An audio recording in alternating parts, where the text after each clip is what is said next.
जय श्री कृष्णा। भाद्रपद माह के कृष्ण पक्ष की छठ को हल छठ पर्व भगवान श्री कृष्ण के ज्येष्ठ भ्राता श्री बलराम जी के जन्मोत्सव के रूप में मनाया जाता है।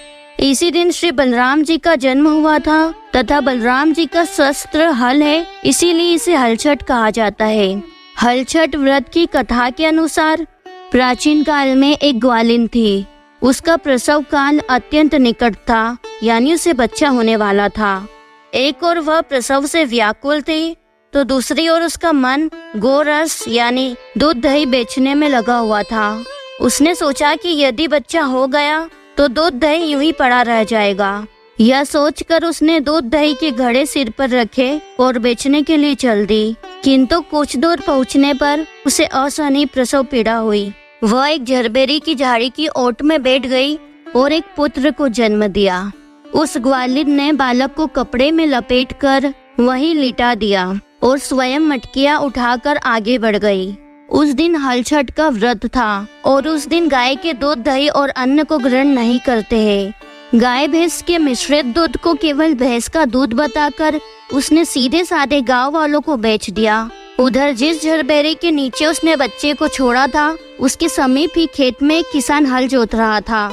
अचानक उसके बैल भड़क उठे और हल की नोक बच्चे के पेट से टकरा जाने से बच्चे का पेट फट गया। किसान ने तत्काल झरबेरी के कांटों से बच्चे के पेट में टाके लगाकर उसे वहीं पड़ा रहने दिया। ग्वालिन ने लौटकर बच्चे को मृत पाया। ग्वालिन ने सोचा कि यह मेरे पाप का फल है। मैंने आज हल छठ के दिन व्रत करने वाली अनेक स्त्रियों को गाय का दूध दही बेचकर उनका व्रत भंग किया है। उसी का मुझे दंड मिला है कि मेरा बच्चा मर गया। उसने सोचा कि मुझे लौटकर अपना पाप स्वीकार कर प्रायश्चित करना चाहिए।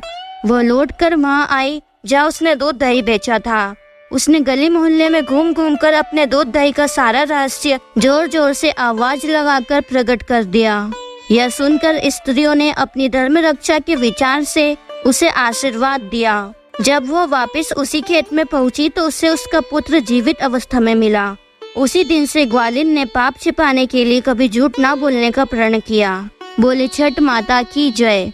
हल छठ व्रत की कथा के साथ लपसी तपसी व श्री गणेश जी महाराज की कथा अवश्य सुने। इन कथाओं को सुने बगैर कथा का पूर्ण फल नहीं प्राप्त होता है। हर व्रत कथा के साथ सुनी जाने वाली कथाओं की प्लेलिस्ट हमारे चैनल पर उपलब्ध है, आप इसे जरूर वॉच करें और हो सके तो हमारे चैनल को सब्सक्राइब करें और वीडियो को लाइक और शेयर करें।